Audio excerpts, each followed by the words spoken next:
디모데전서 5장에서 사도 바울은 목사가 여러 성도들을 어떻게 대해야 하는지 가르칩니다. 그리고 교회가 참 과부와 목사와 장로를 어떻게 영적으로 도와야 하는지도 가르칩니다. 먼저 1절부터 2절에서 디모데에게 성도를 가족같이 대하라 라고 권면합니다. 디모데는 목사로서 교회를 섬길 때 나이가 든 성도는 꾸짖지 말고 권면하고 격려해야 합니다. 목사는 협박이 아니라 온유함으로 사람을 변화시키는 사람이기 때문입니다. 그리고 젊은 사람에게는 형제를 대하듯이 하라고 합니다. 젊은 여성도에게는 자매를 대하듯이 하되 깨끗하게 대해라라고 합니다. 교회는 영적인 가족이므로 가족을 대하듯이 부드럽게 온유함으로 대하라고 목사 디모데를 권면합니다. 그리고 이어서 3절부터 16절에서는 홀로 된 여성도를 교회가 어떻게 도와야 하는지 이야기합니다. 4절에 나오듯이 남편을 먼저 보낸 여성도에게 만약에 자녀나 손자, 손녀들이 있으면 그들이 그 여성도를 모셔야 합니다. 이런 효를 행하고 어머니 혹은 할머니에게 보답해야 합니다. 왜냐하면 부모란 곧 하나님께서 생명을 주시는 분이신데 부모를 통해서 그 생명을 전해주기 때문에 생명의 전달자 역할을 하기 때문입니다. 즉, 부모를 공경하며 부모에게 그 은혜를 보답할 때 우리에게 생명을 주시는 하나님 역시 공경함을 분명하게 보이는 것이기 때문입니다. 4절에 나오는 효를 행한다라는 말은 하나님 앞에 경건하다와 같은 말입니다. 하늘의 아버지를 경외하는 사람은 마땅히 그 결과로서 이 땅의 부모를 공경합니다. 이 땅의 부모를 잘 모시는 것을 통해 우리는 하늘에 계신 우리 아버지를 섬기는 법을 아주 구체적으로 훈련해 갑니다. 그리고 부모님께 효도하는 것은 하나님 앞에 받으실 만한 것이라고 합니다. 이 받으실 만한 것이라는 말은 곧 구약의 제사 제물과 신약 시대의 헌금을 가리키는 말입니다. 하나님을 부모님을 봉양하는 것은 하나님께 드리는 헌금처럼 하나님을 기쁘시게 하는 행위라고 합니다. 그래서 8절에 나오듯이 부모를 잘 돌보지 않는 자는 곧 믿음을 배반하는 자들입니다. 불신자보다 더 악한 자라고 합니다. 심지어 비그리스도인들도 부모님께 효도하며 은혜를 갚을 줄 압니다. 효도하지 않는 것은 효도하지 않는 기독교인은 이런 불신자보다 더 악한 사람이라고 합니다. 우리 각자의 부모님들이 다 성향이 나름의 성향과 또한 그 부모님들과 함께 나눴던 여러분의 추억과 어떤 기억이 있을 것입니다. 그리고 부모님들에게 상처를 받은 분도 있을 것입니다. 하지만 우리는 우리의 하늘 아버지가 계신다라는 믿음을 고백한다면 우리의 부모님들이 우리에게 행한 것을 넘어서 우리가 하나님 아버지를 대리하는 이들에게 우리의 마음을 다해 우리가 할 수 있는 일들을 해야 할 것입니다. 3절에서 참 과부인 과부를 존대하라 라고 합니다. 부양할 가족이 없는 과부가 된 여성도는 이제 가족이 없기 때문에 교회가 부양할 책임을 져야 합니다. 그러므로 이 말씀은 교회에게 하는 말입니다. 여기서 존대하라 라고 했는데 이 말은 곧 네 부모를 공경하라 라는 말과 같습니다. 교회는 나이 든 여성들을 마치 교회의 어머니인 것처럼 공경하고 경제적으로 지원해야 합니다. 그리고 여기 참 과부라는 말이 나옵니다. 참 과부의 어떤 조건이 나오는데 첫 번째로 부양할 사람이 없는 과부입니다. 자기 스스로 일하면서 자기를 부양할 수 없는 나이든 여성을 가리킵니다. 그리고 두 번째로는 경건해야 합니다. 5절에 나오죠. 남편이 없는 외로움 가운데서 오직 하나님만 바라는 자입니다. 그리고 주야로 항상 기도와 간구를 한다라고 하는데 잠도 자지 않고 기도만 하는 것이 아니라 기도에 매우 힘쓰는 사람을 가리키는 말입니다. 6절에 나오듯이 향락을 좋아하는 여성은 참 과부로 인정할 수 없습니다. 여러 가지 쾌락에 빠진 사람은 살아서 숨을 쉬고 있지만 영적으로는 하나님을 찾지 않기에 생명이신 하나님을 찾지 않기에 영적으로 죽은 사람이라고 하죠. 오늘날도 마찬가지입니다. 우리가 돌보아야 할 어려운 상황에 처한 이들이 있을 수 있습니다. 경제적으로 힘든 가정이 있을 수 있죠. 그리고 등록금 마련이 힘든 학생이 있을 수 있습니다. 잠시 실직을 당해서 힘든 이도 있을 것입니다. 사업의 실패로 생활이 힘든 성도 역시 있을 것입니다. 갑작스러운 건강 문제가 생긴 이도 있을 것입니다. 그때 교회가 어떻게 해야 하겠습니까? 한 가족으로서 우리는 무엇이든지 도와야 합니다. 영적인 필요, 물질적인 필요, 인격적인 필요, 우리가 그것들 모두를 공급할 수 있는 참 가족됨을 누려야 합니다. 하지만 여기서 참 과부의 조건이 나오듯이 하나님 앞에 이 경건함으로 나오지 않는 이들에게 단순히 물질의 구제만 하는 것에 대해서는 교회는 신중해야 합니다. 바울은 이어서 9절부터 15절에서 이 참 과부와는 별도로 명부에 올릴 과부를 임명하라 라고 합니다. 명부에 올릴 과부는 교회를 섬기는 마치 권사와 같은 이들입니다. 그들의 자격은 다음과 같습니다. 첫 번째로 9절에 나오듯이 나이가 60세 이상이어야 합니다. 10절에 나오듯이 한 남편의 아내, 즉 아내로서 역할을 잘한 여성이어야 합니다. 세 번째로 선하게 살았다는 그런 증거가 있어야 합니다. 자녀를 경건하게 잘 양육한 것이 그 예의겠죠. 그리고 나그네 대접, 손님 대접을 잘 했어야 합니다. 당시 순회 전도자에게 숙식을 제공하고 잘 섬기는 것, 감독이 하던 일과 같지요. 그리고 평생 성도들의 발을 씻긴 사람이어야 한다고 합니다. 발을 씻기는 것은 노예가 하는 일이었습니다. 즉 낮은 자리에서 성도를 섬긴 그가 바로 이 명부에 올릴 여성, 권사와 같이 교회를 섬길 여성이라고 합니다. 이런 자격이 있는 나이든 여성에게 교회의 영적 지도자 임무를 맡겼습니다. 디도서 2장 4절에 이런 말씀이 나옵니다. 늙은 여자는 젊은 여자를 가르치는 자들이 되고, 그러니까 이 여성 지도자는 젊은 여성을 가르치고 지도하는 일을 맡았던 것 같습니다. 그런데 이 명부에 올릴 과부와 참된 과부가 겹치기도 했을 것입니다. 이 교회는 이 두 가지 신분을 따로 완전히 분리시키거나 아니면은 뒤죽박죽으로 만들지 않았습니다. 가난하여 구제를 받는 참 과부가 있을 텐데 그가 또한 젊은 여성을 가르치는 명부에 올릴 과부가 되기도 했습니다. 교회는 자신의 어떤 부요함과 가난함이 기준이 되는 것이 아니라 오늘 성경에 나오는 이와 같은 중요한 기준들로 인해서 교회를 섬길 지도자를 세웁니다. 이어서 11절부터 15절은 젊은 과부를 향한 권면을 줍니다. 젊어서 혼자가 된 여성도는 명부에 올릴 과부로 등록하지 말라고 합니다. 그 이유가 몇 가지 나옵니다. 11절부터 12절에 나오듯이 먼저 지도자로서의 과부의 신분을 버리고 다시 결혼하여 그 결과 이제 안정적이고 조금 더 평안한 생활을 살기 때문에 믿음을 잃는 그런 위험에 처할 수도 있기 때문입니다. 교회를 위해 특별히 헌신하여 섬기기로 결심했다가 즉 명부에 올렸다가 재혼하여 자신의 맹세를 어길 수 있었죠. 혼자가 된 다음에 교회를 섬기는 일에 헌신하겠다고 결정했지만 그래서 주님과 결혼한 것처럼 결혼한 그 신분으로 섬겼지만 재혼한 후에 주님을 향한 사랑을 배반하고 자신의 삶에 다시 몰두하게 되는 그런 어려움이 그런 상황이 생길 수 있기 때문이었습니다. 그리고 이렇게 자기가 결심한 것을 어기는 과정에서 양심이 둔감해질 수 있었습니다. 양심이 둔감해지면 점차 그리스도를 믿는 믿음을 버리는 데까지 나아갈 수 있었죠. 너무 과한 해석일까요? 그렇지 않습니다. 15절에 나오듯이 에베소에는 실제로 주님을 배반하고 사단에게 돌아간 자가 있었음을 우리가 알 수 있습니다. 이처럼 젊은 과부를 지도자로 세우는 것을 금하는 두 번째 이유가 또 있습니다. 바로 13절에 나오듯이 제대로 일을 하지 않을 가능성이 있기 때문입니다. 게으름 때문에 집집마다 돌아다니며 일만 늘리고 또 쓸데없는 말을 하는 경우가 있을 수 있었기 때문입니다. 유익한 일을 하지 않을 뿐만 아니라 도리어 일거리를 만드는 그런 경우가 생길 수 있었습니다. 14절은 이런 맥락에서 젊은이를 이야기합니다. 여기서 젊은이는 맥락을 보자면 젊어서 과부가 된 여성을 가리키는 말입니다. 그들은 시집가서 아기를 낳아 양육하고 집을 다스리라.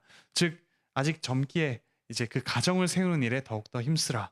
그리고 그와 더불어 교회를 세우라라고 이렇게 이야기하고 있습니다. 이런 생활을 하는 것이 곧 대적에게 비방할 기회를 주지 않는 것이라고 합니다. 믿지 않는 자들의 비방을 듣지 않을 그런 방법이죠.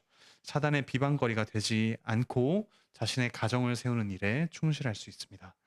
그리고 세 번째, 젊은 여성을 세우지 말라는 이유는 16절에 나옵니다. 젊어서 혼자 된 여성도는 스스로 일해서 자신의 부모님, 특히 혼자 된 어머니를 부양해야 하는 책임이 있었기 때문입니다. 젊은 과부인 여성도는 교회의 다른 성도를 섬긴다고, 즉 명부에 올린 과부가 되어서 다른 성도를 섬긴다고 하면서 과부가 된 자기 어머니나 시어머니를 방치해서는 안 되었죠. 그러므로 자기 가족을 경제적으로 돌보는 일을 우선적으로 하기 위해서 젊은 과부를 명부에 올리지 말라고 권면했습니다. 이어서 17절부터 18절에는 목사와 장로를 교회가 어떻게 대해야 하는가 이야기합니다. 17절에 잘 다스리는 장로를 이야기하는데, 잘 다스린다라는 말은 앞서 가정을 잘 이끌고 돌본다라고 했을 때 쓰는 말과 같습니다. 여기서 장로는 지금의 목사와 장로를 말합니다. 모든 성도는 서로 존중해야 하지만 특별히 목사와 장로를 더욱더 존중하라고 합니다. 이들이 더 인격적으로 탁월하기 때문이 아닙니다. 특별히 말씀과 가르침에 수고하는 장로는 지금의 목사를 가리키는데, 성도가 이 목사를 존경하는 것이 자신에게 유익이 되기 때문이라고 합니다. 그들로부터 오는 말씀의 은혜가 영혼에 스며들기 때문이라고 합니다. 그 목사를 존중하지 않는데 그 목사를 통해 전해주시는 하나님의 말씀을 존중할 수가 있을까요? 목사의 어떤 인격이 탁월해서가 아니라 그로부터 전해지는 하나님의 말씀을 존중하기 위해 부족한 목사마저도 존중하라고 합니다. 18절에 나오듯이 신명기 25장 4절 말씀에 나오는 곡식을 밟아 떠는 소의 입에 망을 씌우지 말라라는 말씀을 기억해야 합니다. 들에서 추수하는 일을 하는 이 동물에게도 양식을 주라는 말씀이죠. 동물에게도 자비를 베풀라는 말씀입니다. 이를 통해 이스라엘 백성들은 노동자들에게 정당한 임금 지불하는 것을 배웠습니다. 신약 성도 역시 마찬가지입니다. 특히 목사에게 생활비를 잘 지급하라는 말씀이 바로 신명기 말씀을 인용하여 가르치는 권면입니다. 예수님께서도 제자들을 보내시면서 일꾼이 그 삭을 받는 것이 마땅하다라고 말씀하셨습니다. 이런 목사에 대해서 사탄은 목사의 생활을 어렵게 만들므로 복음 말씀을 방해하고자 합니다. 성도는 목사의 생활 지원을 잘 하여서 말씀을 전하고 또 영혼을 구원하는 일에 전무하도록 배려해야 합니다. 교회의 지원을 받는 목사는 그럼 어떻게 해야 될까요? 그 성도들의 피땀 어린 그 사례를 받고 검소하게 생활함으로써 교회에 불필요한 부담을 지어서는 안 될 것입니다. 이어서 목사와 장로의 잘못을 어떻게 평가하며 대응할지 19절부터 25절에 나옵니다. 목사와 장로가 문제가 있다고 말할 때 엄격한 요건이 요구됩니다. 두세 명의 증인이 있을 때만 권징을 해야 됩니다. 물론 모든 권징에 대해서 두세 명의 증인이 있을 때 해야죠. 특히 목사와 장로의 문제를 밝힐 때는 더욱더 신중하라는 말씀입니다. 목사와 장로는 성도의 잘못을 권면하고 또 교정하고 책망하는 당사자이기 때문입니다. 그래서 이 직분을 성실하게 수행하는 목사와 장로에 대해서 성도들 쪽에서 쉽게 비난하고 싶은 마음이 일어납니다. 자기는 잘하는가? 자기도 삶을 그렇게 살면서 이렇게 비난하고 싶은 마음이 들죠. 목사와 장로가 문제가 있다는 소문이 돌 수 있습니다. 그때 사실을 확인하기도 전에 그렇게 성급하게 믿어버려서는 안 됩니다. 하지만 목사와 장로가 잘못을 한 것이 확실하게 드러난다면 더욱더 엄중히 공적으로 징계해야 합니다. 20절에 나오듯이 이렇게 함으로써 모든 성도에게 경고가 되도록 해야 하기 때문입니다. 21절에 나오듯이 잘못이 있다고 당장 권징하는 것이 아니라 편견 없이, 즉 회개하지 않고 계속해서 그 죄를 저지르는 이에게 권징을 시행해야 합니다.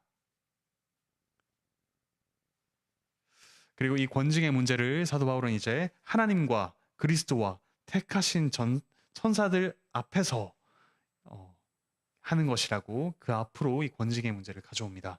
엄중하게 처리해야 한다라고 다시 한 번 더 강조하죠. 즉, 이 땅의 교회의 판단은 하늘의 교회의 판단을 반영해야 합니다. 이어서 22절에 나오듯이 이처럼 목사와 장로에 대한 판단이 신중해야 한다면 애초에 목사와 장로를 세우는 일부터 신중해야 합니다. 아무에게나 경솔하게 안수하여 직분자로 세워서는 안 된다라고 권면하죠. 오직 하나님의 교회를 세울 은사와 자질, 앞서 살펴왔던 그런 자질들이 있는 사람을 바로 세워야 합니다. 경솔하게 안수하면 그 경솔하게 안수받은 자, 여전히 죄를 짓고 있는 자의 죄에 참여하는 셈이 됩니다. 잘못된 목사들이 지은 죄가 교회에 확산되도록 아주 치명적인 일을 하는 것이죠. 교회는 교인 중에 신실한 사람을 목사 후보생으로 세우고 훈련해야 합니다. 목사로 임직하기 전에도 잘 점검하여 준비된 사람만 임직해야 합니다. 이제 23절에 디모데의 건강과 음주에 대해서 이야기합니다. 디모데에게 물만 마시지 말고 건강을 위해 포도주를 조금 쓰라고 합니다. 이 당시 디모데는 술에 취하는 그런 문화로부터 자신을 지키기 위해 아마도 술을 입에 대지 않은 것 같습니다. 바울은 그것이 잘못되었다고 하지 않습니다. 다만 건강을 위해서 약으로 포도주를 쓰라고 합니다. 당시에 많은 약이 있지는 않았습니다. 그래서 포도주가 약으로 널리 쓰이고 있었습니다. 이처럼 바울이 포도주를 약으로 권하기에 이런 술 자체가 악하지는 않은 것을 우리가 알 수 있습니다. 하지만 바울이 술을 마시며 즐기라고 하지 않습니다. 도리어 술 취하지 말라고 하죠. 절제하며 그리고 필요할 때 사용하라고 합니다. 특히 직분을 맡은 이들은 술과 같은 문제를 넘어서서 모든 일에 절제하며 또 하나님께서 주신 것들을 선하게 사용해야 할 것입니다. 24절, 25절에 나오듯이 사람의 감추인 죄는 드러납니다. 특별히 이런 직분자들의 죄가 교회에 치명적인 그런 결과를 가져오게 되죠. 목사를 안수하는 일에 신중해야 합니다. 반대로 어떤 사람이 선한지 역시 드러날 것입니다. 선행이 드러나고 악한 것이 드러나며 그런 사람 속에 감추어진 것들이 드러납니다. 특별히 주님께서 다시 오실 때는 더욱더 드러나게 되어 있습니다. 신중하게 그것이 드러날 때까지 때로는 기다리며 우리는 판단하고 안수하고 권징을 행해야 할 것입니다.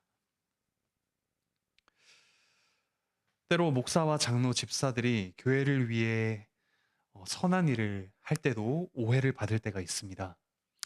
누군가의 마음이 그 과정 중에 상하기도 하고 의도가 의심받기도 합니다.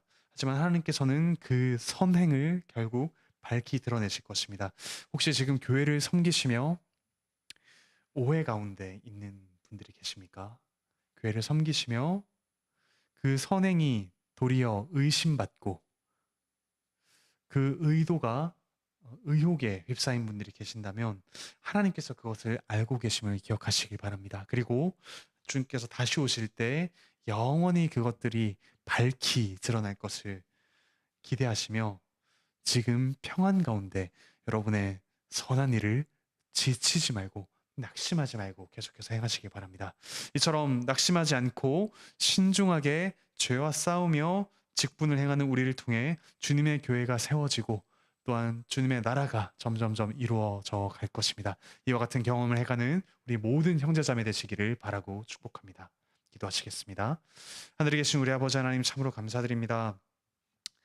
목사가 교회를 어떻게 대해야 하는지 참으로 하나님의 가족으로 대해야 함을 우리가 말씀으로 알게 하시니 참으로 감사드립니다. 또한 교회는 목사를, 장로를 신중하게 판단하되 또한 신중하게 세우며 오해하지 않으며 또한 신중하게 권징할 수 있도록 주께서 저희에게 지혜를 더하여 주시옵소서. 직분을 맡은 자들의 어떠함이 결국 밝히 드러날 것임을 기억하며 경건함으로 또한 엄숙함으로 기쁨으로 저희에게 맡겨진 일들을 행할 수 있도록 하여 주시옵소서. 또한 교회에 여러 가지 필요를 느끼는 이들이 있습니다.